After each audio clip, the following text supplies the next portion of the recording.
नमस्कार छात्रों, आज हम कक्षा 10 सामाजिक विज्ञान उपविषय अर्थशास्त्र के अंतर्गत विनिमय का अध्ययन करेंगे।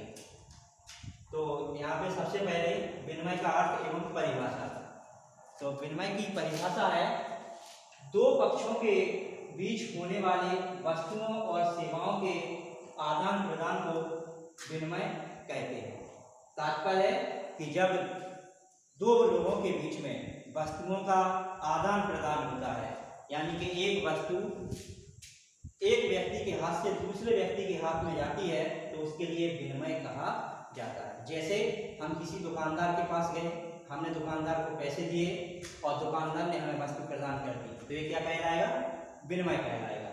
इसके बाद में आता है प्रोफेसर मार्शल परिभाषा लिखते हैं विनिमय की, दो पक्षों के मध्य होने वाले ऐच्छिक, वैधानिक, पारस्परिक धन के हस्तांतरण को विनिमय कहते हैं। इस परिभाषा में तीन बातें आई हैं। सबसे पहले ऐच्छिक, यानी कि जो विनिमय होता है वह किसी की इच्छा से किया जाता है, कोई जोर जबरदस्ती नहीं होती है। वैधानिक का मतलब होता है कानून के द्वारा मान्यता प्राप्त होता है। और पारस्परिक धन के हस्तांतरण को, यानी कि जो धन का हस्तांतरण हुआ है वो पारस्परिक, मतलब एक व्यक्ति के हाथ से धन जा रहा है, दूसरे व्यक्ति के हाथ में धन जा रहा है, मतलब धन का जो हस्तांतरण है वो एक हाथ से दूसरे हाथ में होता है। इसके बाद में आता है विनिमय की कुछ शर्तें होती हैं। विनिमय की जो शर्तें होती हैं, सबसे पहले दो पक्षों का होना आवश्यक, यानी विनिमय में दो पक्ष होने चाहिए, एक क्रेता दूसरा विक्रेता, यानी एक खरीदने वाला दूसरा बेचने वाला।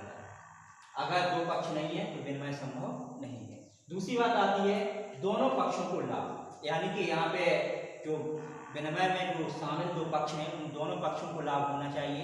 वस्तु खरीदने वालों को भी लाभ होना चाहिए, वस्तु बेचने वालों को भी लाभ होना चाहिए। कम से कम दो वस्तुएं, यानी कि कम से कम विनिमय में दो वस्तुएं होनी चाहिए। अगर दो वस्तुएं नहीं है तो वस्तु के बदले में मुद्रा होनी चाहिए। एक वस्तु का विनिमय नहीं हो सकता है। जैसे किसी के पास में एक गाय है, दूसरे व्यक्ति के पास में या तो मुद्रा होनी चाहिए या उसके बदले में देने के लिए कोई अनाज वगैरह होना चाहिए। आगे आता है नंबर 4, अपनी आवश्यकता से अधिक वस्तु होनी चाहिए। जैसे एक गाय हमारे पास है तो हम उस गाय को अगर हम नहीं बेचना चाहते हैं, यानी कि क्योंकि वह हमारी आवश्यकता के लिए आवश्यक है। अगर हमारे पास जैसे दो गाय हैं, हमें एक गाय की आवश्यकता है, तो यानी हमारी क्या होगी, एक गाय हमारे पास अधिक है, तो उससे क्या होगा, यानी हमारी आवश्यकता से अधिक वस्तु है, उसे हम बेच सकते हैं। इसलिए यानी कि जो व्यक्ति विनिमय कर रहा है उसकी आवश्यकता से अधिक वस्तु होना आवश्यक होता है। इसके बाद में है विनिमय के प्रकार। तो विनिमय दो प्रकार का होता है, वस्तु विनिमय और दूसरा है मुद्रा विनिमय। वस्तु विनिमय के लिए प्रत्यक्ष विनिमय भी कहा जाता है, और जो मुद्रा विनिमय है इसके लिए परोक्ष विनिमय या अप्रत्यक्ष विनिमय भी कहा जाता है। अब आता है सबसे अपन वस्तु विनिमय को देखते हैं। पहले वस्तु विनिमय, एक वस्तु से दूसरी वस्तु के प्रत्यक्ष आदान प्रदान को वस्तु विनिमय कहते हैं। तो इसका तात्पर्य है, एक थॉमस के अनुसार परिभाषा है, इसमें क्या होता है कि एक वस्तु, जैसे हमारे पास चावल है और दूसरे व्यक्ति के पास गेहूं है, हमें गेहूं की आवश्यकता है और गेहूं वाले के लिए चावल की आवश्यकता है, तो हम क्या करेंगे, हम दोनों की इच्छा है कि हम आपस में वस्तु को बदल दें। तो इससे क्या होगा, हम चावल के बदले में गेहूं प्राप्त कर लेंगे और जो जिसके पास गेहूं है उसके लिए चावल दे देंगे और गेहूं वाला हमारे लिए चावल प्रदान कर देगा। तो ये क्या कहलाएगा, वस्तु विनिमय कहलाएगा। अब वस्तु विनिमय के कुछ लाभ हैं। इसमें नंबर 1 है सरल प्रणाली। एक प्रणाली बहुत सरल है, आसानी से हम वस्तुओं का आदान प्रदान कर सकते हैं। दूसरी बात आती है प्रत्यक्ष आदान प्रदान। यहाँ पे जो वस्तु है हम प्रत्यक्ष यानी कि आमने सामने वस्तुओं का आदान प्रदान करते हैं। नंबर 3 है आर्थिक मंदी व तेजी के भय से मुक्ति। यहाँ पे किसी भी प्रकार की आर्थिक मंदी या तेजी का कोई प्रभाव नहीं पड़ता है। और नंबर 4 है यह प्रणाली पूंजीवादी अर्थव्यवस्था के दोषों से मुक्त है। मतलब यहाँ पे कोई भी व्यक्ति ज्यादा अमीर नहीं हो सकता है और ज्यादा गरीब नहीं हो सकता है, उन दोषों से यह प्रणाली पूर्णतः मुक्त है। इसके बाद में आता है वस्तु विनिमय की कुछ हानियां। हानियों में सबसे पहले आती है दोहरे सहयोग का अभाव। देखो यहाँ पे दोहरे सहयोग के अभाव से मतलब है कि जैसे हमारे पास चावल है, अभी उदाहरण दिया था, और दूसरे के पास गेहूं है। अगर वो हमें गेहूं की आवश्यकता है और गेहूं वाले के लिए चावल की आवश्यकता नहीं है, तो क्या होगा, यहाँ पे दोहरा सहयोग नहीं हो पा रहा ना, क्योंकि एक दूसरे की वस्तुओं की आवश्यकता नहीं है। तो अब यहाँ पे क्या होगा, कठिनाई उत्पन्न होगी। अब हमें ऐसे व्यक्ति को ढूंढना पड़ेगा जिसके लिए चावल की आवश्यकता है, तभी हमारी वस्तु बदली जाएगी।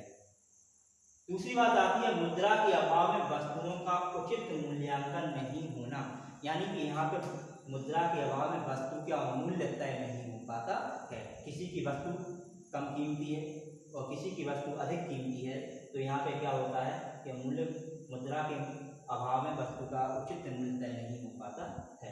आगे आता है वस्तुओं का संचय नहीं किया जाता, क्योंकि देखो वस्तुएं नाशवान होती हैं, हम वस्तुओं को अधिक समय तक सुरक्षित नहीं रह सकते, जबकि मुद्रा को हम अधिक समय तक अपने पास सुरक्षित रख सकते हैं। आगे आता है वस्तु विभाजन की समस्या।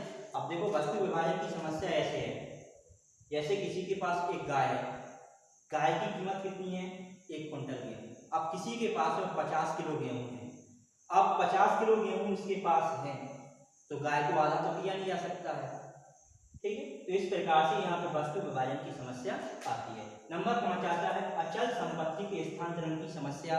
तो देखो जैसे किसी का घर उदाहरण के तौर पे ललितपुर जिले में है, अब उसके लिए दिल्ली में मकान की आवश्यकता है, और जिस व्यक्ति का दिल्ली में मकान है उसे ललितपुर में मकान की आवश्यकता नहीं है, तो अब क्या होगा, उस मकान को उठा के एक स्थान से दूसरे स्थान पर तो ले जा नहीं सकता, तो इसमें क्या होगा, अचल संपत्ति के स्थानांतरण की समस्या आती है। आगे आता है अब विनिमय का दूसरा प्रकार मुद्रा विनिमय, जिसके 2 नाम और भी हैं, परोक्ष विनिमय या क्रय विक्रय। अब इसकी परिभाषा आती है जब वस्तुओं का आदान प्रदान मुद्रा के माध्यम से किया जाता है तो उसे मुद्रा विनिमय कहते हैं। अब देखो यहाँ पे क्या हो रहा है, वस्तुओं का आदान प्रदान, यानी एक हाथ से वस्तु दूसरे हाथ में कैसे जा रही है, काय के माध्यम से जा रही है, मुद्रा यानी पैसे के माध्यम से जा रही है। हमने पैसे दिए, दूसरे ने हमें वस्तु प्रदान कर दी, उस वस्तु की जो कीमत है हमने उसको अदा कर दिया, हमारे लिए वस्तु प्राप्त हो गई। किसके माध्यम से, मुद्रा मतलब रुपया या पैसे के माध्यम से हमें वस्तु प्रदान हो गई, उसके लिए क्या कहेंगे अपन, मुद्रा विनिमय कहेंगे। अब मुद्रा विनिमय की कुछ विशेषताएं हैं, तो यहाँ पे विशेषताएं क्या है, नंबर 1 है मुद्रा के माध्यम से वस्तु के मूल्य का निर्धारण। देखो अभी अपन ने वस्तु विनिमय में पढ़ा था कि यहाँ पे वस्तु विनिमय में क्या नहीं हो रहा था, वस्तु का मूल्य निर्धारित नहीं हो रहा था, लेकिन मुद्रा से क्या होगा, हर वस्तु की कीमत तय हो गई, हम उस वस्तु की उतनी कीमत देंगे, हमारे लिए वह वस्तु प्राप्त हो जाएगी। दूसरी बात आती है दोहरे सहयोग की समस्या का निराकरण। दोहरे सहयोग की समस्या का निराकरण से तात्पर्य है कि यहाँ पे हमें किसी भी दूसरे व्यक्ति को ढूंढने की आवश्यकता नहीं है कि हमारी वस्तु की आवश्यकता किसे है।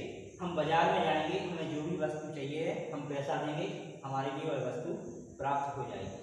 नंबर 3 आता है मुद्रा का संचय किया जा सकता है। देखो अभी बताया था कि मुद्रा जो होती है, मुद्रा को हम अपने पास बहुत अधिक समय तक सुरक्षित रख सकते हैं, जबकि वस्तुओं को सुरक्षित नहीं रख सकते। नंबर 4 है वस्तु विभाजन की समस्या का अंत। यहाँ पे अब हमारे पास जैसे अभी हमने गाय का उदाहरण दिया था कि एक गाय की कीमत 100 किलो है, 100 किलो गेहूँ है, तो हमारे पास जैसे 50 किलो है, तो अब गाय को आधा नहीं दिया जा सकता। तो यहाँ पे क्या होता है, अब जैसे किसी गाय की कीमत 100 रुपये है, हमारे पास 50 रुपये हैं, तो हम क्या करेंगे, हम 50 रुपये और इकट्ठे करेंगे, मतलब 100 रुपये कर लेंगे तो हम उस गाय को खरीद सकते हैं। मतलब हमारे क्योंकि वो पैसे नष्ट नहीं होने, वस्तु तो जबकि नष्ट हो जाती है। इसके बाद में आता है अचल संपत्ति के स्थानांतरण की समस्या का अंत। जैसे अभी एक उदाहरण दिया था कि किसी का मकान ललितपुर में है, किसी का दिल्ली में, अब उसे ललितपुर वाले को दिल्ली में आवश्यकता है, लेकिन दिल्ली वाले को ललितपुर में मकान की आवश्यकता नहीं है। अब क्या होता है, मकान को तो उठा के नहीं ले जा सकता, लेकिन क्या होगा, मुद्रा विनिमय के द्वारा क्या होगा, हम ललितपुर के जैसे जो व्यक्ति है जो ललितपुर में मकान है, उस मकान को मुद्रा में बेच देगा और उसी मुद्रा से किसी दूसरे शहर में अपना मकान खरीद सकता